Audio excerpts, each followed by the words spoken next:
ಅನುದಿನ ಅನುಕ್ಷಣ ಮನೆಯಲ್ಲೂ ಕಲಿಯೋಣ, ಕಲಿಕೆಯ ಹೊಸ ಹಾದಿಯಲಿ ಜೊತೆಗೂಡಿ ಹೆಜ್ಜೆಯ ಹಾಕೋಣ, ಸಂತಸದಿ ಕಲಿಯೋಣ ನಮ್ಮ ಹೆಮ್ಮೆಯ ಈ ಕ್ಲಾಸಿನಲ್ಲಿ.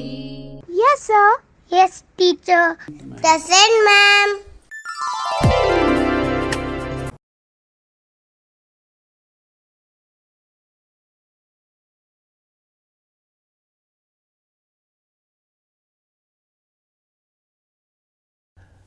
नमस्ते दोस्तों, प्यारे बच्चों, कैसे हैं आप सभी? आपका खाना हुआ? ठीक है, घर पर सभी कुशल होंगे। आशा करता हूँ आप सभी स्वस्थ होंगे। चलिए आज की इस कक्षा में एक नया पाठ के साथ आपके सामने हाजिर हूँ। सबसे पहले मेरा बचपन जो है दोस्तों, उनकी आत्मकथा का एक अंश है जो आपकी किताब में है। ठीक है, साहित्यिक विधा, साहित्य के अलग अलग प्रकारों से आपको परिचित होना है, इसलिए आपको इस साहित्यिक विधा का एक भाग रखा गया है। आत्मकथा क्या है? आत्मकथा किसी ख्यात लेखक व्यक्ति के जीवन की आत्माभिव्यक्ति है। इसमें व्यक्तिगत जीवन के महत्वपूर्ण, तलस्पर्शी और उपदेशात्मक प्रसंगों का संबद्ध वर्णन होता है। यह लेखक की आप बीती और जग बीती है। आप बीती अंदर अवन अनुभव, जग बीती का अर्थ है जग का अनुभव। और एक बात आपको ध्यान में रखना होगा दोस्तों, आत्मकथा हमेशा प्रथम पुरुष में लिखी जाती है। प्रस्तुत गद्यांश को आप देख पा रहे दोस्तों, उनकी अग्नि की उड़ान, इसे अंग्रेजी में उन्होंने लिखा है विंग्स ऑफ फायर करके, उसी का एक छोटा सा अंश आपके यहां पर प्रस्तुत है दोस्तों। ಮಕ್ಕಳೇ, ನೀವೆಲ್ಲ ಅರ್ಥ ಮಾಡ್ಕೊಂಡ್ರಿ ಆತ್ಮಕಥೆ ಅಂದರೆ ಏನು ಅಂತಂತ ಸಾಹಿತ್ಯದ ಪರಿಚಯ ನಿಮಗೆ ಆಯಿತು। ನಾವು ಮುಂದೆ ಬರೋಣ ಮಕ್ಕಳೇ। चलिए, इसमें इस पाठ के लेखक जो है महान चेतना डॉक्टर APJ अब्दुल कलाम का परिचय मैं आपको देने जा रहा हूँ दोस्तों। डॉक्टर कलाम का जन्म तमिलनाडु के रामेश्वरम में हुआ। 15 अक्टूबर सन 1931 को रामेश्वरम में उनका जन्म हुआ। भारत के वैज्ञानिक क्षेत्र को डॉक्टर कलाम साहब का योगदान अत्यंत अनुपम है दोस्तों। महान वैज्ञानिक डॉक्टर कलाम 25 जुलाई 2002 से 24 जुलाई 2007 तक हमारे देश के राष्ट्रपति थे। वे इस देश के 11वें राष्ट्रपति थे। कलाम साहब, आप मिसाइल मैन और जनता के राष्ट्रपति के नाम से आप प्रसिद्ध है। आपको पद्म भूषण, पद्म विभूषण, भारत रत्न, रामानुजम पुरस्कार आदि अनेक पुरस्कारों से आप सम्मानित है। अग्नि की उड़ान, India 2020, ignited minds, analysing the power with in India आदि आपकी प्रमुख रचनाएं हैं दोस्तों। 27 जुलाई 2015 को इनका निधन हुआ। सबसे पहले मैं दोस्तों आपके सामने, आप अपना किताब उठा लीजिए। वो पहला पन्ना जो है ना, ಮೊದಲನೇ ಪುಟ ತೆಗಿರಿ ಸ್ನೇಹಿತರೆಲ್ಲರೂ, ಪುಸ್ತಕ ತಗೊಳ್ಳಿ, ಬೆರಳಿಡಿಯಲ್ಲಿ ನಾನು ಒಂದು ಪುಟವನ್ನು ಓದ್ತೀನಿ ಇವಾಗ। ಹಿಂದಿನ ಓದಬೇಕು ಮಕ್ಕಳೇ। ನೀವು ಹಿಂದಿನ ಓದೋದ್ರಿಂದ, ಬರೆಯೋದ್ರಿಂದ, ಕೇಳಿಸ್ಕೊಳ್ಳೋದ್ರಿಂದ, ಮಾತನಾಡೋಕ್ಕೆ ಪ್ರಯತ್ನ ಮಾಡೋದ್ರಿಂದ ಭಾಷೆಯನ್ನು ಕಲಿಯಕ್ಕೆ ಸಾಧ್ಯ। चलिए, मैं आदर्श वाचन कर रहा हूँ। मेरा जन्म मद्रास राज्य, अब तमिलनाडु के रामेश्वरम के कस्बे में एक मध्यम वर्गीय परिवार में हुआ था। मेरे पिता जैनुल आबदीन की कोई बहुत अच्छी औपचारिक शिक्षा नहीं हुई थी और न ही वे कोई बहुत धनी व्यक्ति थे। इसके बावजूद वे बुद्धिमान थे और उनमें उदारता की सच्ची भावना थी। मेरी माँ आशी अम्मा उनकी आदर्श जीवन संगिनी थी। मेरे माता पिता को हमारे समाज में एक आदर्श दंपति के रूप में देखा जाता था। मैं कई बच्चों में से एक था। लंबे चौड़े व सुंदर माता पिता का एक छोटी कद काठी का साधारण सा दिखने वाला बच्चा। हम लोग अपने पुश्तैनी घर में रहते थे। रामेश्वरम की मस्जिद वाली गली में बना यह घर चूने, पत्थर व ईंट से बना, पक्का और बड़ा था। मेरे पिता आडंबरहीन व्यक्ति थे, पर घर में सभी आवश्यक चीजें समुचित मात्रा में सुलभता से उपलब्ध थी। वास्तव में मैं कहूँगा कि मेरा बचपन बहुत ही निश्चिंतता, सादगी में बीता। भौतिक एवं भावनात्मक दोनों ही दृष्टियों से मैं प्रायः अपनी माँ के साथ रसोई में नीचे बैठकर खाना खाया करता था। वे मेरे सामने केले का पत्ता बिछाती और फिर उस पर चावल एवं सुगंधित स्वादिष्ट सांबार डालती, साथ में घर का बना अचार और नारियल की ताज़ी चटनी भी होती। इस भाग को मैंने अभी आपके सामने पढ़ा। ಈ ಗದ್ಯ ಭಾಗವನ್ನು ಓದುವಾಗ ಎಲ್ಲೋ ಒಂದು ಕಡೆಗೆ ಕೆಲವು ಶಬ್ದಗಳು ತಮಗೆ ಪರಿಚಿತವಲ್ಲದ ಶಬ್ದಗಳು ಬಂದವು. ಅರ್ಥ ಆಗಲಿಲ್ವಲ್ಲ, ಏನಪ್ಪ ಈ ಶಬ್ದದ ಅರ್ಥ? ಹಾಗಾದರೆ ನೋಡೋಣವಾ, ಕಲಿಯೋಣವಾ. ಹೊಸ ಶಬ್ದಗಳು ಯಾವುದು ಅಂತ ನೋಡೋಣ ಸ್ನೇಹಿತರೆ. ಇಲ್ಲಿ ನೋಡಿ, ಹೌದಾ, ಕಲಾಂ ಸರ್ ಸುಂದರವಾದಂಥ ಒಂದು ಚಿತ್ರ ಇದೆ. ಇಲ್ಲಿ ನೋಡಿ ಮಕ್ಕಳೇ, ನಯೇ ಶಬ್ದೋं का अर्थ. कस्बा, कस्बा का अर्थ क्या है? छोटा सा शहर है. पुश्तैनी ನೋಡ್ತಾ ಇದ್ದೀರಾ, पुश्तैनी का मतलब है पैतृक यानी पूर्वजों का. रोजाना ಅಂದರೆ ಪ್ರತಿದಿನ, ನಿತ್ಯ ಅಂತಂತ ಅರ್ಥ. वो बुनियाद है. बुनियाद ಅಂತಂದ್ರೆ ನೀವ್. ಬುನಿಯಾದ್ का मतलब है नीव, ಆಧಾರ, ಪಾಯ, ತಳಹದಿ ಅಂತಿರಲ್ಲ ಅದು. ಜೀವನ ಸಂಗಿನಿ, ಗಮನಿಸ್ತಾ ಇದ್ದೀರಾ? ಜೀವನ ಸಂಗಿನಿ ಅಂದರೆ ಜೀವನ ಸಂಗಾತಿ ಅಂತ. ಕದಕಾಠಿ, ಗಮನಿಸ್ತಾ ಇದ್ದೀರಾ ಇಲ್ಲಿ? ಕದಕಾಠಿ का मतलब है ದೇಹ का ಘಟನ. ಸಮುಚಿತ್ ಅನ್ನುವಂಥ ಪದ ಇದೆ. ಸಮುಚಿತ್ ಅಂದರೆ ಯೋಗ್ಯವಾದಂತಹ. ಅದೇ ತರಹ ಪೌಫಟ್ನ का मतलब है ಪ್ರಭಾತ್ ಹೋನಾ, ಮುಂಜಾನೆ ಆಗೋದು, ಬೆಳಿಗ್ಗೆ ಆಗೋದು ಅಂತಂತ. ಆಯ್ತಾ? राइट. इन सभी शब्दों के, नए शब्दों के अर्थ जानने के बाद इस गद्यांश के बारे में जानेंगे. मेरा बचपन एक महान चेतना डॉक्टर APJ अब्दुल कलाम साहब की एक आत्मकथा है. उस आत्मकथा का एक छोटा सा अंश मैं और आप सब साथ में मिलकर जानेंगे दोस्तों. चलिए आगे बढ़ते हैं. ये देखिए, भारत का एक नक्शा है दोस्तों, आप देख पा रहे हैं इसमें, है ना?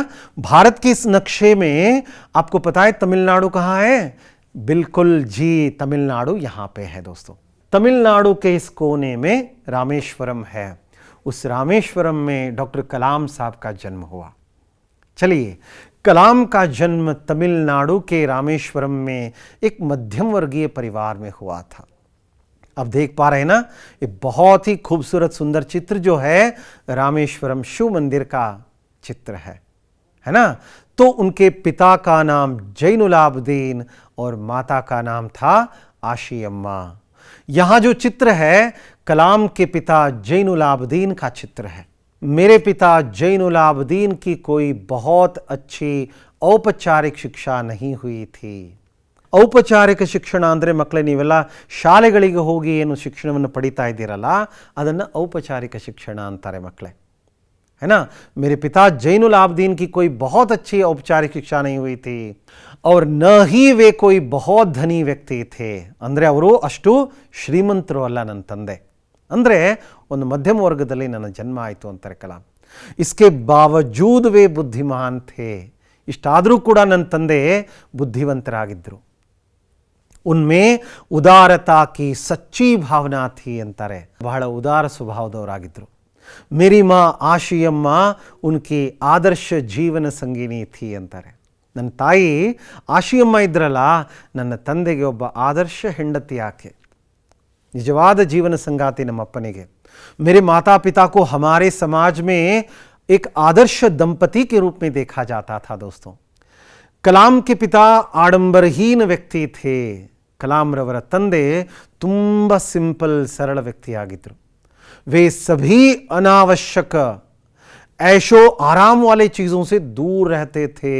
ಅವರು ಮನೆಯಲ್ಲಿ ಯಾವತ್ತೂ ಕೂಡ ಅನಾವಶ್ಯಕವಾದಂಥ ವಸ್ತುಗಳು, ಏಷೋ ಆರಾಮ್ ಅಂತಂದರೆ ಮಕ್ಕಳೇ ನೋಡ್ತಾ ಇದ್ದೀರಾ ಇಲ್ಲಿ, ಶೋಕಿ ಮಾಡ್ತಕ್ಕಂಥ ವಸ್ತುಗಳು, ಆಯಿತಾ? ಇಂಥ ಲಕ್ಸೂರಿಯಸ್ ಲೈಫ್ನಿಂದ ದೂರ ಇರೋರು, ತುಂಬ ಸಿಂಪಲ್ ಲಿವಿಂಗ್, ಹೈ ಥಿಂಕಿಂಗ್ ಅನ್ನೋ ಥರ ಇದ್ರವರು.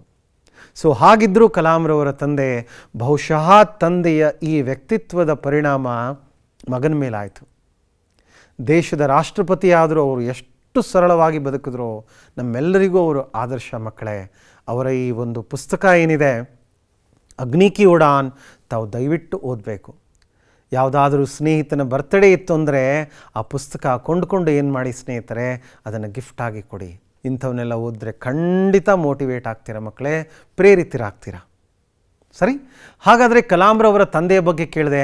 ಇಲ್ಲಿ ಕೆಲವು ಅಂಶಗಳನ್ನು ನಾನೇನು ಮಾಡಿದೆ ಮಕ್ಕಳೇ, ಮೊದಲನೇ ಪ್ಯಾರಾಗ್ರಾಫಲ್ಲಿ ಕಲಾಂರವರ ತಂದೆಯ ಬಗ್ಗೆ ಇರೋ ಕೆಲವು ವಿಚಾರಗಳು, ಎರಡನೇ ಪ್ಯಾರಾಗ್ರಾಫಲ್ಲಿರೋ ಕೆಲವು ವಿಚಾರಗಳನ್ನು ಸೇರಿಸಿ ನಾನು ಒಂದೇ ಕಡೆ ಬರೆದಿದ್ದೀನಿ. ಜೈನುಲ್ ಆಬದೀನ್ ಅವರ ವ್ಯಕ್ತಿತ್ವದ ಪರಿಚಯ ತಾವಿಲ್ಲಿ ಕಾಣ್ಬೋದು ಸ್ನೇಹಿತರೆ. ಕಲಾಂರವರ ಮನೆ ಚಿತ್ರ ಅದು ಮೊದಲನೇ ಚಿತ್ರ ಇದೆಯಲ್ಲ ಮಕ್ಕಳೇ, ಅದು ಕಲಾಂರವರ ಮನೆ. ನಡುವೆ ಇರೋದು ರಾಮೇಶ್ವರಂನ ಬೀದಿಯ ಚಿತ್ರ, ಅಲ್ಲಿ ಅವರ ಮನೆ ಇತ್ತು. ಆ ಪಕ್ಕದಲ್ಲಿ ಒಂದು ಚಿತ್ರ ಇದೆಯಲ್ಲ, ಒಂದು ಮಸೀದಿ ಇತ್ತು ರಾಮೇಶ್ವರಂನಲ್ಲಿ, ಬಹಳ ಹಳೆಯ ಮಸೀದಿ ಇತ್ತು. ಅಲ್ಲಿ ನನ್ನ ತಂದೆ ನನ್ನನ್ನು ಕರ್ಕೊಂಡು ಹೋಗ್ತಾ ಇದ್ರು ಸಾಯಂಕಾಲ ನಮಾಜ್ ಮಾಡಲಿಕ್ಕೆ ಅಂತ ಕಲಾಂ ಹೇಳ್ತಾರೆ. ಬಾಲಕ್ ಕಲಾಂ ಕಾ ಬಚ್ಪನ್ ಸಾದಗಿ ಔರ್ ನಿಶ್ಚಿಂತತಾ ಮೇ ಬೀತಾ. ಕಲಾಂರವರ ಬಾಲ್ಯ ಬಹಳ ಸರಳತೆಯಿಂದ ನೆಮ್ಮದಿಯಿಂದ ಕಳೀತು ಅಂತ ಹೇಳ್ತಾರೆ. ಕಲಾಂ ಸರ್ ಹೇಳ್ತಾರೆ, ಮೈ ಭೀ ಕೈ ಬಚ್ಚೋ ಮೇ ಸೆ ಏಕ್ ಥಾ ಅಲ್ವಾ. ಕಲಾಂ ಸರ್ कहते हैं मेरा बचपन सादगी और निश्चिंतता में बीता. ನನ್ನ ಬಾಲ್ಯ ಅತ್ಯಂತ ಸರಳವಾಗಿ ನೆಮ್ಮದಿಯಿಂದ ನಾನು ಕಳೆದೆ ನನ್ನ ಬಾಲ್ಯವನ್ನು. ಭೌತಿಕ್ ಏವಂ ಭಾವನಾತ್ಮಕ ದೋನೋ ಹಿ ದೃಷ್ಟಿಯೋ ಸೆ, ಅದು ಭೌತಿಕ ವಸ್ತುಗಳಾಗಿರಲಿ ಅಥವಾ ಭಾವನಾತ್ಮಕವಾಗಿರಲಿ ನನ್ನ ಬಾಲ್ಯ ತುಂಬ ಚೆನ್ನಾಗಿ ಕಳೀತು ಅಂತ ಹೇಳ್ತಾರೆ. हम लोग अपने पुश्तैनी घर में रहते थे. पुश्तैनी घर ಪೂರ್ವಜರ ಮನೆ. ನಾವು ನಮ್ಮ ಪೂರ್ವಿಕರ ಮನೆಯಲ್ಲಿ ವಾಸವಾಗಿದ್ವಿ. ಭಾಳ ಗಟ್ಟುಮುಟ್ಟಾಗಿತ್ತು ಮನೆ ಅದು. ರಾಮೇಶ್ವರಂ ಕಿ ಮಸ್ಜಿದ್ ವಾಲಿ ಗಲಿ ಮೇ, ನೋಡಿ ರಾಮೇಶ್ವರಂನ ಮಸೀದಿಯ ರಸ್ತೆಯಲ್ಲಿ, ಇಲ್ಲಿ ನೋಡ್ತಾ ಇದ್ದೀರ ಮಸೀದಿ, ಆ ಮಸೀದಿಯ ಮುಂದಿನ ರಸ್ತೆಯಲ್ಲಿ ಗಲಿ ಮೇ ಬನಾ ಯಹ ಘರ್, ಆ ಬೀದಿಯಲ್ಲಿ ಕಟ್ಟಲ್ಪಟ್ಟಂತಹ ಈ ಮನೆ, ಪತ್ಥರ್ ವ ಈಂಟ್ ಸೆ ಬನಾ ಘರ್ ಪಕ್ಕಾ ಔರ್ ಬಡಾ ಥಾ. ಕಲ್ಲಿನಿಂದ ಮತ್ತು ಇಟ್ಟಿಗೆ, ಗಾರೆ, ಸುಣ್ಣ, ಚೂನ ಇವುಗಳೆಲ್ಲವುಗಳಿಂದ ಕಟ್ಟಲ್ಪಟ್ಟಂತಹ ಒಂದು ಗಟ್ಟಿಯಾದಂತಹ ಮನೆ, ಒಂದು ದೊಡ್ಡ ಮನೆಯಾಗಿತ್ತು. ಓಕೆ, ಈ ಚಿತ್ರಗಳನ್ನು ನೋಡಿದ್ರಲ್ಲ ಸ್ನೇಹಿತರೆ. ಹಾಗಾದರೆ ಮುಂದುವರಿಯೋಣ. ಕಲಾಂ ಹೇಳ್ತಾರೆ ಅವರೆಷ್ಟು ಸರಳವಾಗಿದ್ದರು ನಾವು ಗಮನಿಸ್ಬೋದು. ಬಾಲಕ್ ಕಲಾಂ ಅಪ್ನಿ ಮಾ ಕೆ ಸಾಥ್ ರಸೋಯಿ ಮೇ ನೀಚೆ बैठकर खाना खाया करता था. बालक कलाम अपनी माँ के साथ रसोई में नीचे बैठकर खाना खाया करता था. उनकी माँ कलाम के सामने केले का पत्ता बिछाती. केले का पत्ता और अम्मा हस्ಕೊಂಡಿದ್ಯಾ ಕಂದ ಅಂತ ಹೇಳಿ ಆ ಬಾಳೆ ಎಲೆನ ಅವ್ರ ಮುಂದೆ ಹರಡ್ತಾ ಇದ್ರು. जिस पर चावल, उस पर चावल सुगंधित एवं स्वादिष्ट सांबार डालती. ಘಮ ಘಮ ಅನ್ನುವಂತಹ ಸಾಂಬಾರನ್ನ ನಮ್ಮಮ್ಮ ತರಕಾರಿ ಸಾರನ್ನ ಬಡಿಸ್ತಾ ಇದ್ಲು. साथ में घर का बना अचार. ಅಚಾರ್ ಅಂದರೆ ಉಪ್ಪಿನಕಾಯಿ ಮಕ್ಕಳೇ, ಮನೆಯಲ್ಲೇ ಮಾಡಿದಂಥ ಉಪ್ಪಿನಕಾಯಿನ ತಾಯಿ ಬಡಿಸ್ತಾ ಇದ್ರು. ಔರ್ ನಾರಿಯಲ್ ಕಿ ತಾಜಿ ಚಟ್ನಿ. ನೋಡಿ ಈ ಘಟನೆ, ಈ ವಿಚಾರವನ್ನು ನಾನು ಯಾಕೆ ಹೇಳ್ತಾ ಇದ್ದೀನಿ ಅಂತಂದರೆ, ಎಷ್ಟು ಸಿಂಪಲ್ ಅವರ ಊಟ, ಎಷ್ಟು ಸಾತ್ವಿಕವಾದಂಥ ಆಹಾರ, ಎಷ್ಟು ಸರಳವಾಗಿ ಕಲಾಂ ಬದುಕಿದ್ರು. ತಾವು ಕೆಳಗಡೆ ಒಂದು ಫೋಟೋ ಹಾಕಿದ್ದೀನಿ ನಾನಿಲ್ಲಿ. ಮೇಲ್ಗಡೆ ಬಾಲಕ್ ಕಲಾಂನ ಒಂದು ಕಾಲ್ಪನಿಕ ಚಿತ್ರ ಅಲ್ಲಿದೆ. ಕೆಳಗಡೆ ಕಲಾಂ ಸಾಹೇಬರು ರಾಷ್ಟ್ರಪತಿಯಾಗಿದ್ದಾಗ ಕಾರ್ಯಕ್ರಮದಲ್ಲಿ ಶಾಲೆಯ ಮಕ್ಕಳ ಜೊತೆಗೆ ಅವರು ನೆಲದ ಮೇಲೆ ಕುಳಿತುಕೊಂಡು ಬಾಳೆ ಎಲೆಯಲ್ಲಿ ಊಟ ಮಾಡ್ತಾ ಇದ್ದಾರೆ. ಎಷ್ಟು ಸರಳ ವ್ಯಕ್ತಿತ್ವ ಮಕ್ಕಳೇ. ನಾವು ಕಲಿಯೋದು ಅವರ ವ್ಯಕ್ತಿತ್ವದಿಂದ ತುಂಬ ಇದೆ. सो कलाम सर, ನಾನು ಈ ವಿಚಾರವನ್ನು ಯಾಕೆ ಹೇಳಿದೆ, मैंने ये बातें इसलिए आपसे कहा कि उनका बचपन बहुत ही सादगी में बीता. ನೋಡಿ ಎಷ್ಟು ಸರಳವಾಗಿ ಅವರ ಬಾಲ್ಯ ಕಳೀತು. ಇಲ್ಲಿ ನೋಡಿ ಪ್ರಸಿದ್ಧ ರಾಮೇಶ್ವರಂ ಟೆಂಪಲ್ ಇದೆ ಅಲ್ವಾ. प्रतिष्ठित शिव मंदिर जिसके कारण रामेश्वरम प्रसिद्ध तीर्थ स्थल है ಅಲ್ವಾ. ಅದೊಂದು ತೀರ್ಥ ಕ್ಷೇತ್ರ. ಆ ರಾಮೇಶ್ವರನ ದರ್ಶನಕ್ಕೋಸ್ಕರನೇ ದೇಶದಿಂದ ವಿದೇಶದಿಂದ ತೀರ್ಥಯಾತ್ರಿಗಳು ಬರ್ತಾರೆ ನೋಡಲಿಕ್ಕೆ. हाँ, का हमारे घर से 10 मिनट का पैदल रास्ता था. कलाम सर ಹೇಳ್ತಾರೆ 10 ನಿಮಿಷ ನಮ್ಮ ಮನೆಯಿಂದ ವಾಕ್ ಹೊರಟ್ರೆ ರಾಮೇಶ್ವರಂ ದೇವಸ್ಥಾನ ಕಾಣಿಸೋದು ಅಂತ ಹೇಳ್ತಾರೆ. तो आपको पूछा जाएगा एक प्रश्न, रामेश्वरम किस कारण प्रसिद्ध है दोस्तों? तो आपको कहना होगा रामेश्वरम शिव मंदिर के कारण प्रसिद्ध है सर. सही बात है, वेरी गुड. आगे बढ़ते देखिए, जिस इलाके में हम रहते थे, ನಾವು ಯಾವ ಏರಿಯಾದಲ್ಲಿದ್ವಲ್ಲ ಮಕ್ಕಳೇ, ವಹ ಮುಸ್ಲಿಂ ಬಹುಲ್ ಥಾ. ಅಲ್ಲಿ ಮುಸ್ಲಿಮರು ಹೆಚ್ಚಿನ ಸಂಖ್ಯೆಯಲ್ಲಿದ್ದರು. ಲೇಕಿನ್ ವಹಾ ಕುಚ್ ಹಿಂದೂ ಪರಿವಾರ ಭೀ ಥೇ. ಅಲ್ಲಿ ಕೆಲವು ಹಿಂದೂ ಕುಟುಂಬಗಳು ಇದ್ವು. ಜೋ ಅಪ್ನೆ ಮುಸಲ್ಮಾನ್ ಪಡೋಸಿಯೋಂ ಕೆ ಸಾಥ್ ಮಿಲ್ ಜುಲ್ ಕರ್ ರಹತೆ ಥೇ. ಅಕ್ಕಪಕ್ಕದ ಹಿಂದೂಗಳು ಮತ್ತು ಮುಸಲ್ಮಾನರು ಅತ್ಯಂತ ಪ್ರೀತಿಯಿಂದ ಒಂದಾಗಿ ಇರ್ತಾ ಇದ್ದರು. ಇದು ಧಾರ್ಮಿಕ ಏಕತೆ ಯನ್ನು ತಾವು ಕಾಣ್ಬೋದು. इसी इलाके में एक पुरानी मस्जिद थी. देखिए आप यहाँ पर देख पा रहे हैं कि एक वहाँ पे क्या है, एक मस्जिद का चित्र है जहाँ शाम को नमाज के लिए बालक कलाम को अपने साथ ले जाते थे. ಇದೇ ಒಂದು ಮಸೀದಿಯಲ್ಲಿ ಕಲಾಂರವರ ತಂದೆ ಜೈನುಲ್ ಆಬ್ದೀನ್ ಮತ್ತು ಆ ಪುಟ್ಟ ಬಾಲಕ ಕಲಾಂ ಅವರನ್ನು ಕರ್ಕೊಂಡು ಹೋಗ್ತಾ ಇದ್ರು. ಜहाँ पे वे ನಮಾಜ್ ಪಡ್ತೆ थे. ಕಲಾಂ ಸರ್ ಹೇಳ್ತಾರೆ, ನಾನು ಇದೇ ಮಸೀದಿಯಲ್ಲಿ ಸಾಯಂಕಾಲ ನಮಾಜ್ಗೆ ಅಪ್ಪನ ಜೊತೆ ಹೋಗ್ತಾ ಇದ್ದೆ ಅಂತಂತ ಹೇಳ್ತಾರೆ. ರಾಮೇಶ್ವರಂದ ಆ ಒಂದು ವಾತಾವರಣವನ್ನು ನೋಡಿ ಸ್ನೇಹಿತರೆ, ಎಂಥ ಒಂದು ಧಾರ್ಮಿಕವಾದಂಥ ವಾತಾವರಣ, ಎಂಥ ಒಂದು ಸಾತ್ವಿಕವಾದಂಥ ವಾತಾವರಣ, ಎಷ್ಟು ಅನ್ಯೋನ್ಯತೆ ಪ್ರೀತಿ ಅಲ್ಲಿಯ ಜನರಲ್ಲಿ, ಹಿಂದೂ ಮುಸ್ಲಿಮರ ಒಂದು ಏಕತೆಯನ್ನು ನಾವಿಲ್ಲಿ ಕಾಣ್ಬೋದು ಸ್ನೇಹಿತರೆ. ಇಲ್ಲಿ ನೋಡಿ, ಕಲಾಂರವರ ತಂದೆಯ ಚಿತ್ರ ನೋಡ್ತಾ ಇದ್ದೀರಿ. ಅವರ ಪಕ್ಕದಲ್ಲಿ ಇನ್ನೊಂದು ಚಿತ್ರ ಇದೆ. ಅವರು ರಾಮೇಶ್ವರಂನ ದೇವಾಲಯದ ಪ್ರಧಾನ ಅರ್ಚಕರು. ಪಕ್ಷಿ ಲಕ್ಷ್ಮಣ ಶಾಸ್ತ್ರಿಗಳು ಜೈನುಲ್ ಆಬ್ದೀನ್ ಅವರು ಬಹಳ ಆತ್ಮೀಯ ಗೆಳೆಯರು. रामेश्वरम मंदिर के सबसे बड़े पुजारी पक्षी लक्ष्मण शास्त्री कलाम के पिता के अभिन्न मित्र थे. भिन्न ಬೇರೆ ಬೇರೆಯ अभिन्न ಬೇರೆ ಮಾಡಲಾಗದಂತಹ आध्यात्मिक मामलों पर चर्चाएं करते रहते थे. बालक कलाम छोटा सा था, वहीं खेलता रहता था उनके आसपास. उन दोनों की बातों को बालक कलाम सुनता रहता था बहुत ही ध्यान से. बालक कलाम कहते हैं, एक दिन मैं प्रश्न पूछने लायक बड़ा हुआ तो मैंने पिता से पूछा. नमाज की प्रासंगिकता के बारे में मैंने पिता से एक बार प्रश्न पूछा.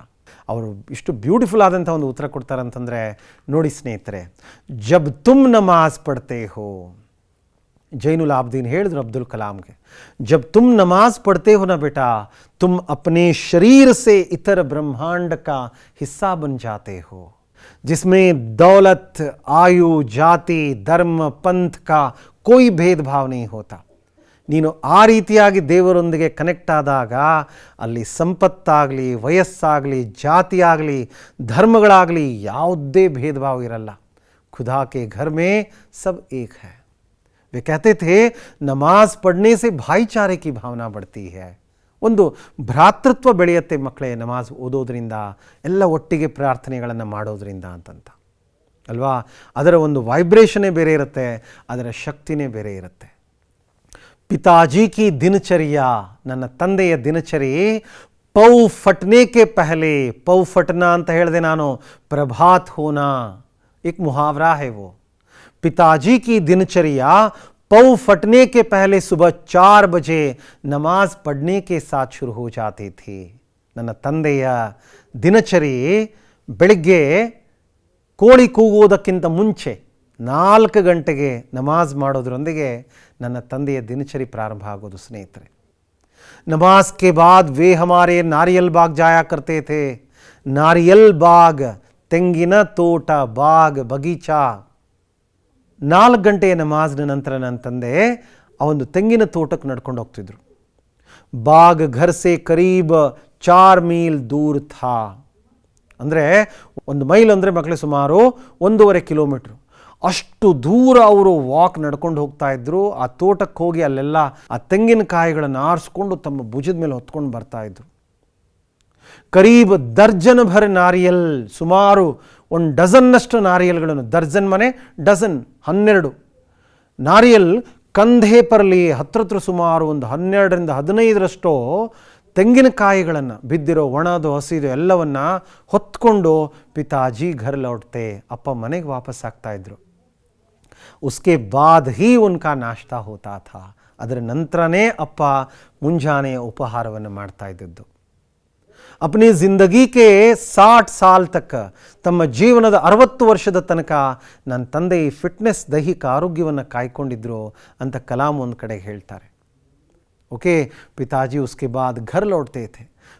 ಕಲಾಂ ಸರ್ ಹೇಳ್ತಾರೆ, ನಾನು ನನ್ನ ವಿಜ್ಞಾನ, ಸೈನ್ಸ್ ಆ್ಯಂಡ್ ಟೆಕ್ನಾಲಜಿನ, ನಾನು ವಿಜ್ಞಾನಿ ಆದಮೇಲೆ मैंने अपने विज्ञान एवं प्रौद्योगिकी, प्रौद्योगिकी ಅನ್ನೋ ಶಬ್ದದ ಅರ್ಥ ತಂತ್ರಜ್ಞಾನ, ಟೆಕ್ನಾಲಜಿ.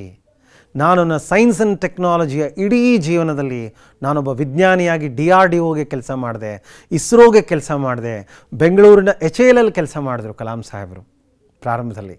ओके ಇದೆಲ್ಲ ಜೀವನದಲ್ಲಿ ನಾನು पिता की बातों को अनुसरण करने का प्रयत्न कोशिश की है ತಂದೆಯ ಮಾತುಗಳನ್ನು ನಾನು ತುಂಬ ಫಾಲೋ ಮಾಡೋಕ್ಕೆ ಪ್ರಯತ್ನ ಪಟ್ಟಿದ್ದೀನಿ ಅಪ್ಪ ಯಾವಾಗಲೂ ಒಂದು ಮಾತು ಹೇಳೋರು पिताजी अक्सर एक बात कहा करते थे ऐसी कोई दैवी शक्ति ज़रूर है ಇಂಥದ್ದು ಯಾವುದೋ ಒಂದು ದೈವಿ ಶಕ್ತಿ ಡಿವೈನ್ ಎನರ್ಜಿ ದೇವರಿಗೆ ಸಂಬಂಧಪಟ್ಟಂಥದ್ದು ದೈವಿ ऐसी कोई दैवी शक्ति ज़रूर है जो हमें भ्रम दुख और विषाद और असफलता से छुटकारा दिलाती है ನೋಡಿ ನಮ್ಮ ಅಂಥ ಒಂದು ಕಣ್ಣಿಗೆ ಕಾಣದೇ ಇರತಕ್ಕಂಥ ಒಂದು ಶಕ್ತಿ ಆ ಒಂದು ದೈವಿ ಶಕ್ತಿ ಖಂಡಿತವಾಗಿ ಇದೆ ದೇವರಿದ್ದಾನೆ ಮಕ್ಕಳೇ ಅದು ನಮ್ಮನ್ನು ಭ್ರಮೆ ದುಃಖ ನೋವು ಮತ್ತು ಸೋಲುಗಳಿಂದ ನಮಗೆ ಮುಕ್ತಿಯನ್ನು ಕೊಡುತ್ತೆ और तथा सही रास्ता दिखाती है ನಿಮಗೆ ಸರಿಯಾದಂತಹ ಒಂದು ಮಾರ್ಗವನ್ನು ತೋರಿಸುತ್ತೆ ಅಂತಂತ इस प्रकार कलाम साहब कहते हैं मैंने अपनी ज़िंदगी में पिता की उन बातों को अनुसरण करने का प्रयत्न कोशिश की है करके कहते हैं चलिए आदरणीय अब्दुल कलाम साहब जी का एक बहुत ही सुंदर संदेश है उस संदेश को हम देखेंगे एक वीडियो चित्र आपके सामने प्रस्तुत है दोस्तों 5. Who is going to ask 5 questions? 5 fellows come. Yes, get up. Come. What is the question? Start. Good evening, sir. Good evening. Which class you are studying? I'm studying in 10th standard. My name is Gayatri Mohan. 10th standard. Yes, sir. Next year, what subject you will take? I wish to take Biomax. Why bio? I'm interested in biology and Biology, or you want to become a doctor? my ambition is to become, I want to study more on aerospace engineering. Good. You are become a life scientist, right? Yes. Very good girl. Okay. Yeah. Thank you, sir. Okay.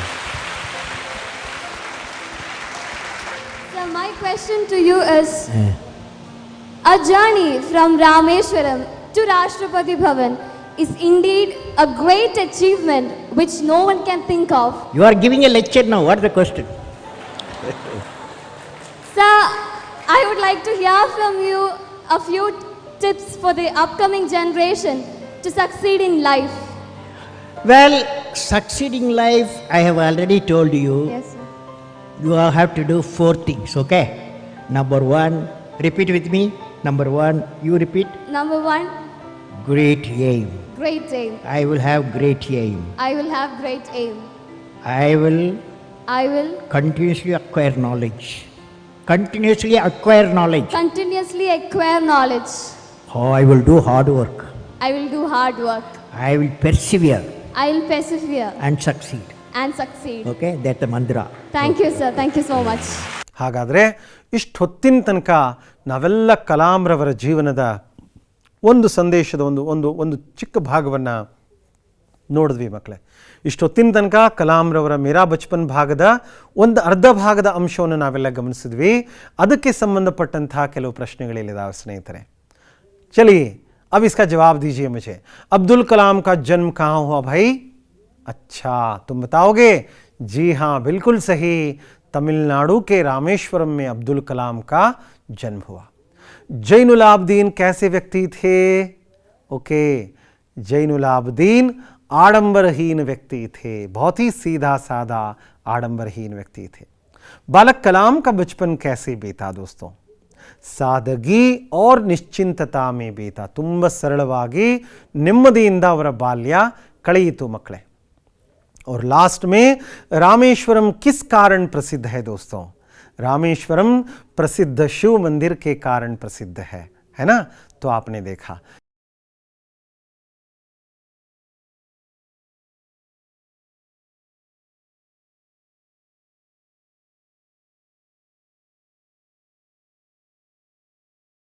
चलिए आगे बढ़ते हैं यहाँ एक विलोम शब्द है अब तक हमने जाना ना उन विलोम शब्दों का क्या किया है मैंने क्या किया यहाँ पे सामने गलत विलोम शब्दों को लिखा है अभी आपको क्या करना होगा इन्हें सेट करके लिखना होगा उनके सामने ठीक बताना होगा चलिए आप बताएंगे अच्छा तुम बताओ भाई देखेंगे तुम बताओ वेरी गुड तो बहुत का ठीक है बहुत का विलोम शब्द कौन सा है अभी मुझे बताइए आप ठीक है बिल्कुल सही कहा बहुत कम, है ना। तो बहुत का क्या होता है, बहुत का विलोम शब्द कम है। ठीक है, अगला शब्द है सफल। सफल का विलोम शब्द क्या है, चलिए आ ही गया, असफल।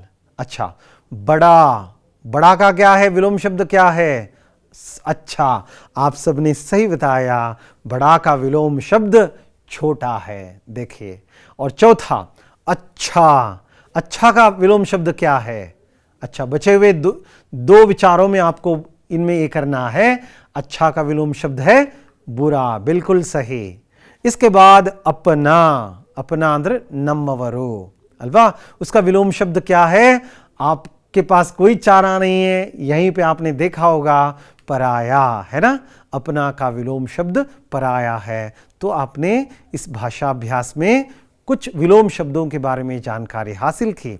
ठीक है दोस्तों, आखिरकार मैं क्या कर रहा हूं, आपको एक गृह कार्य दे रहा हूं, धीरे से लिख लीजिए। ನಾನು ನಿಮಗೆಲ್ಲ ಒಂದು ಹೋಮ್ವರ್ಕ್ ಕೊಡ್ತಾ ಇದ್ದೀನಿ ಮಕ್ಕಳೇ, ಈ 4 ಪ್ರಶ್ನೆಗಳ ಉತ್ತರಗಳನ್ನು ಬರೆದು ನಿಮ್ಮ ಟೀಚರ್ಸಿಗೆ ತೋರಿಸ್ಬೇಕು. ಓಕೆ, 1ರಿಂದ 2 ವಾಕ್ಯ ಅಥವಾ 3 ವಾಕ್ಯದಲ್ಲಿ ಬರೆದ್ರೆ ಸಾಕು. ಒಂದು ವಾಕ್ಯ ಆದರೆ ಒಂದು ವಾಕ್ಯ, 2-3 ವಾಕ್ಯದ ಉತ್ತರ ಬಯಸಿದ್ರೆ ಆ ಥರ ಬರೆದು ತಿಳಿಸ್ಬೇಕು, ನಿಮ್ಮ ಟೀಚರ್ಸಿಗೆ ತೋರಿಸ್ಬೇಕು. ಬಾಲಕ್ ಕಲಾಂ ಕಾ ಬಚಪನ್ ಕ್ಯಾಸೆ ಬೀತಾ, ಮೊದಲನೇ ಪ್ರಶ್ನೆ. ಎರಡನೇ ಪ್ರಶ್ನೆ, ಕಲಾಂ ಕೆ ಪಿತಾ कैसे व्यक्ति थे, ಎಂತಹ ವ್ಯಕ್ತಿಗಳಾಗಿದ್ದರು. ಆಶಿಯಮ್ಮ ಅಬ್ದುಲ್ ಕಲಾಂ ಕೋ ಖಾನೆ ಮೇ ಕ್ಯಾ ಕ್ಯಾ ದೇತಿ ಥಿ. ಹೌದು ಹೌದು, ಇದು ನಿಮ್ಮ ಫೇವರೇಟ್ ಕ್ವಶನ್, ನನಗೆ ಗೊತ್ತು, ನಿಮಗೆಲ್ಲ ಉತ್ತರ ಬಾಯಲ್ಲಿದೆ, ಬರೀರಿ, ಮೊದಲು ಬರೆದು ಪ್ರಾಕ್ಟೀಸ್ ಮಾಡಿ. ಜೈನುಲ್ ಆಬ್ದೀನ್ ನಮಾಜ್ ಕೆ ಬಾರೆ ಮೇ ಕ್ಯಾ ಕಹತೆ ಥೆ. ಎಷ್ಟು ಸುಂದರವಾದಂಥ ಸಂದೇಶ ಇದೆ, ಆ ಸಂದೇಶವನ್ನು ಇದನ್ನು ಕುರಿತು ನೀವು ಬರಿಬೇಕಾಗುತ್ತೆ ಸ್ನೇಹಿತರೆ.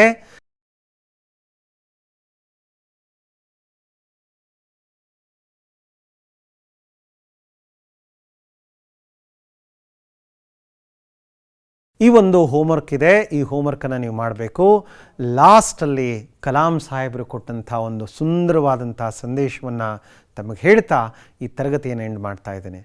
ಕಲಾಂ ಸಾಬ್ ಅಕ್ಸರ್ ಕಹತೆ ಥೆ, ಹರ್ ಸುಬಹ 5 ಬಾತೆ ಅಪ್ನೆ ಆಪ್ ಸೆ ಬೋಲೋ. ಪ್ರತಿದಿನ ಈ 5 ಸಂಗತಿಗಳನ್ನು ನೀವು ನಿಮಗೆ ನೀವು ಹೇಳ್ಕೊಳ್ಬೇಕು, ನಿಮಗೆ ನೀವೇ ಹೇಳ್ಕೊಳ್ಬೇಕು. ಮೈ ಸಬ್ಸೆ ಅಚ್ಚಾ ಹೂಂ, ನಾನು ಎಲ್ಲರಿಗಿಂತ ಚೆನ್ನಾಗಿದ್ದೀನಿ, ನಾನು ಎಲ್ಲರಿಗಿಂತ ಉತ್ತಮ ಅಂತ ನೀವು ಹೇಳ್ಕೊಳ್ಬೇಕು. ಹಾಗೆ ಮೈ ಯಹ ಕರ್ ಸಕ್ತಾ ಹೂಂ, ಯಾವುದೇ ಒಂದು ಕಾರ್ಯ ನೀವು ಎತ್ಕೊಂಡಾಗ ಧೃತಿಗೆಡಬಾರ್ದು, ನಾನು ಇದನ್ನು ಮಾಡೇ ಮಾಡ್ತೀನಿ. ಭಗವಾನ್ ಹಮೇಶಾ ಮೇರೆ ಸಾಥ್ ಹೈ, ದೇವರು ಯಾವತ್ತೂ ನನ್ನ ಜೊತೆಗಿರ್ತಾನೆ. ಮೈ ಏಕ್ ವಿಜೇತಾ ಹೂಂ, ನಾನೊಬ್ಬ ಜಯಶಾಲಿ, ನಾನು ಯಾವಾಗಲೂ ಗೆಲ್ಲುವವನು ಅಂತಂತ ನಿಮಗೆ ನೀವು ಅನ್ಕೋಬೇಕು. और आज का दिन मेरा दिन है, ಇಂದಿನ ದಿನ ನನ್ನ ದಿನ ಅಂತಂತ ಕಲಾಂ ಸಾಹೇಬರ ಎಲ್ಲ ಸಂದೇಶವನ್ನು ಕಲಾಂ ಸರ್, ನೀವು ನಂಬಲ್ಲ ಮಕ್ಕಳೇ, कलाम साहब अपने राष्ट्रपति के जीवन काल में, अपने जीवन काल में लगभग 1,30,00,000 बच्चों से वे मिल चुके हैं, अपने विचारों को बांट चुके हैं, अपने दिव्य संदेश दे चुके हैं, आज भी दे रहे हैं कलाम साहब. ತಾವು ರಾಷ್ಟ್ರಪತಿಯಾಗಿದ್ದಾಗ ಸುಮಾರು 1,30,30,00,000 ಮಕ್ಕಳನ್ನು ಅವರು ಭೇಟಿಯಾದರಂತೆ. ಮಕ್ಕಳೇ, ಸ್ಕೂಲ್ಗಳಲ್ಲಿ ಕಾಲೇಜ್ಗಳಲ್ಲಿ ಅವರಿಗೆ ತುಂಬ ಇಷ್ಟ, ನಿಮ್ಮಂಥ ಮಕ್ಕಳನ್ನು ಭೇಟಿಯಾಗೋದು ತುಂಬ ಇಷ್ಟ. ನಿಮ್ಮ ಅಣ್ಣಂದರು ಅಕ್ಕಂದರು ಭಾಳ ಭಾಗ್ಯಶಾಲಿಗಳಿದ್ದಾರೆ, ಅವರಲ್ಲಿ ಕೆಲವರು ಕಲಾಂ ಸರ್ನ ಕೇಳಿದ್ದಾರೆ, ನೋಡಿದ್ದಾರೆ, ಮಾತನಾಡಿಸಿದ್ದಾರೆ. ಅಂತಹ ಕೆಲವು ವಿಡಿಯೋ ಚಿತ್ರಗಳನ್ನು ನಾನು ಮುಂದಿನ ಪಾಠದಲ್ಲಿ ಮತ್ತೆ ನಿಮಗೆ ತೋರಿಸ್ತೀನಿ. ಅವರ ದಿವ್ಯ ಸಂದೇಶದೊಂದಿಗೆ ಅವರ ಈ ಬದುಕಿನ ಒಂದು ಮುಂದಿನ ಪಾಠವನ್ನು, ಮುಂದಿನ ಕಥೆಯನ್ನು, ವಿಚಾರವನ್ನು ಏನಿದೆ ಅದನ್ನು ತಿಳ್ಕೊಳ್ಳೋಣ. ಈ ರೀತಿ ಹೇಳ್ತಾ ಶೇಷ ಕಥನ್ ಜೋ ಹೈ वो अगली कक्षा में होगा. अध्यायದ ಉಳಿದ ಭಾಗ ಮುಂದಿನ ತರಗತಿಯಲ್ಲಿ ಮಕ್ಕಳೇ. तो मुझे इजाज़त दीजिए. अब तक आपने सुना, ज़रूर आपने पसंद किया होगा, ನಿಮಗೆಲ್ಲರಿಗೂ ಇಷ್ಟವಾಗಿರಬೇಕು. तो मुझे इजाज़त दीजिए. बहुत बहुत धन्यवाद. नमस्ते.